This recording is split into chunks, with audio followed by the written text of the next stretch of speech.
గుంటూరు ప్రభుత్వ ఆసుపత్రి general surgery విభాగానికి 32వ హెచ్ఓడిగా డాక్టర్ వై కిరణ్ కుమార్ బాధ్యతలు స్వీకరించారు.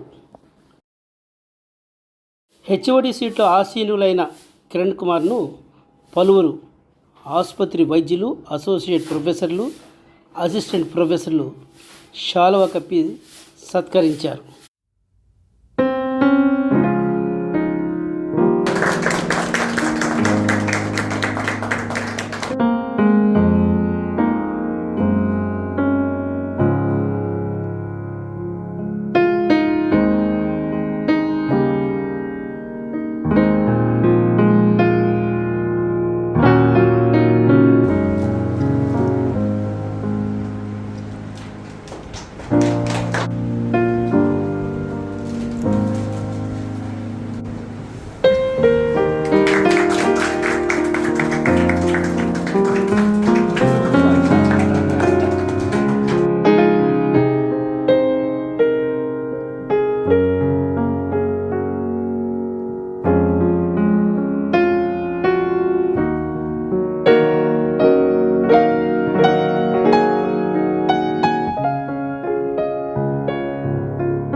హెచ్ఓడిగా డాక్టర్ కిరణ్ కుమార్ రాక సందర్భంగా వైద్యులు స్వాగతించారు.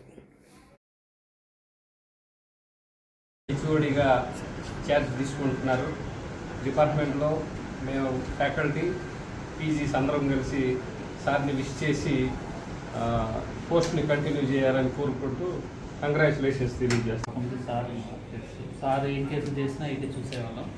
తర్వాత విజయవాడలో సార్ సూపరింటెండెంట్గా ఉన్నప్పుడు అక్కడికి మ్యాండేటరీ ట్రాన్స్ఫర్ అయినప్పుడు సార్ని మళ్ళీ కలిసే అవకాశం దొరికింది. ఇప్పుడు చాలా హ్యాపీగా ఉంది సార్ తిరిగి మళ్ళీ హెచ్ఓడి పోస్ట్లో ఇక్కడ కూర్చోవడం. తర్వాత సార్ లెగసీని అట్లాగా సార్ సర్జరీస్ అవన్నీ చూసే అవకాశం మళ్ళీ మాకు దొరుకుతుందని, ఏ కేసులున్నా పెద్ద కేసులు వేసి సార్ని పిలిచి మేము కూడా నేర్చుకుంటామని ఒక యూనిట్ చీఫ్ నుంచి హెడ్ ఆఫ్ ద డిపార్ట్మెంట్ అవ్వడం చాలా హ్యాపీగా ఉంది. I wish sir all the best and the legacy should continue. Thank you.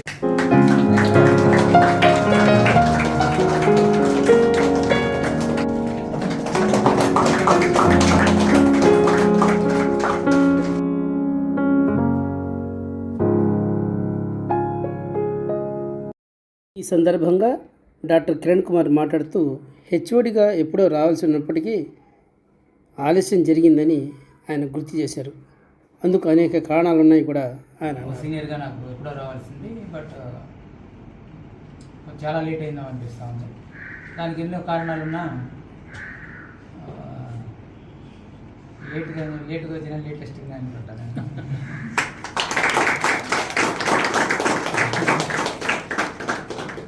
ఇప్పుడొచ్చా ఉన్నది అది లెక్క.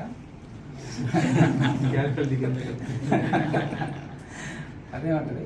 డిసిప్లిన్తో పక్కాగా చేయాల్సిన అవసరం ఉంది.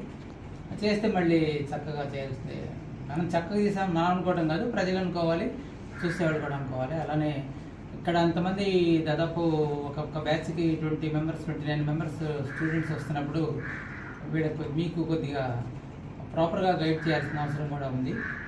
సో నేనుండే కొద్దిగా కొన్ని నెలలైనా కూడా మీకు మంచిగా గైడ్ చేద్దామన్న ఉద్దేశం అయితే మాత్రం నాకు ఉంది. అప్పుడప్పుడు క్లాసులకు వస్తున్నప్పుడు కూడా రేపటి భావి భారత సర్జన్స్గా రేపటి తరానికి ఒక నూతన శకానికి అప్పటి పేషెంట్లకి మీరు ముందు వరుసలో నిలబడే వాళ్ళకి వైద్యం చేయాల్సిన అవసరం ఉంది. కాబట్టి మీకు ట్రైనింగ్ చేయాల్సిన అవసరం మాకుంది. సో నాకే కాదు, నాతో పాటు పనిచేసి ఇక్కడ ప్రొఫెసర్లకి, అసిస్టెంట్ ప్రొఫెసర్స్ అందరికీ ఉంది. అదే టైంలో మేము కూడా ప్రతి ఒక్కటి నేర్చుకోవాల్సిన అవసరం కూడా. సో ఇవాళ ఒక 30 years సర్వీస్ చేసినంత మాత్రాన నాకంతా వచ్చని నేను అనుకోను. ఎవరు అలా అనుకోకూడదు. So medicine is a continuous learning. ఇవాళ మనం ఇవాళతో ఫుల్ స్టాప్ పెడతానికి వీలేదు. రేపు పొద్దున ఇంకో కొత్త టెక్నిక్ వస్తుంది, కొత్త ప్రొసీజర్ వస్తుంది, కొత్త ఇన్ఫర్మేషన్ ఉంటుంది. సో మెడిసిన్ అనేది లైఫ్ లాంగ్ అప్డేట్ అవుతూ ఉండాలి. అప్డేట్ అయ్యే క్రమంలో ఇంప్రూవైజ్ అవుతూ ఉండాలి. కొత్తవి తెలుసుకోవాలి, పాతవి స్థిరీకరించుకోవాలి. బట్ సర్జరీ టీచింగ్ అనేది ఇంకా వండర్ఫుల్ అనిపిస్తుంది నాకు. టీచింగే వండర్ఫుల్ అన్నప్పుడు సర్జరీని టీచ్ చేయడం అనేది ఇంకా బాగుంటుంది అనిపిస్తుంది. మీరు కూడా కొంతమంది టీచర్లు అవ్వచ్చు, కొంతమంది మంచి సర్జన్ కావచ్చు. దీని తర్వాత నెక్స్ట్ స్టేజ్కి వెళ్ళచ్చు. సూపర్ స్పెషాలిటీ చేస్తున్నారు, కొంతమంది సబ్ స్పెషాలిటీ అంటారు. బట్ ఏదైనా ముందు జనరల్ సర్జరీ బేసిక్స్ నేర్చుకోండి. ప్రిన్సిపల్స్ ఆఫ్ సర్జరీ నేర్చుకోవడానికి this is the place where you have to learn the basic principles of the surgery.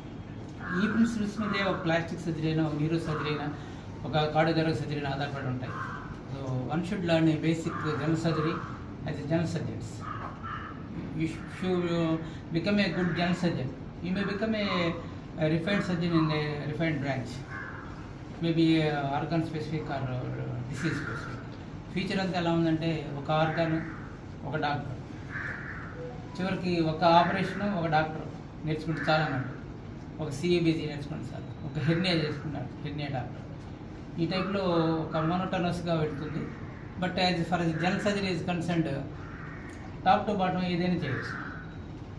So wonderful opportunities ఉంటాయి. సో అది సరిపోద్దా అంటే బేసిక్ కామన్ మ్యాన్కి అయితే మాత్రం general surgery is and how to deal with the patient, how to behave with the patient, how to execute your work, and how to read the books, how to recollect and reproduce and practice in our future.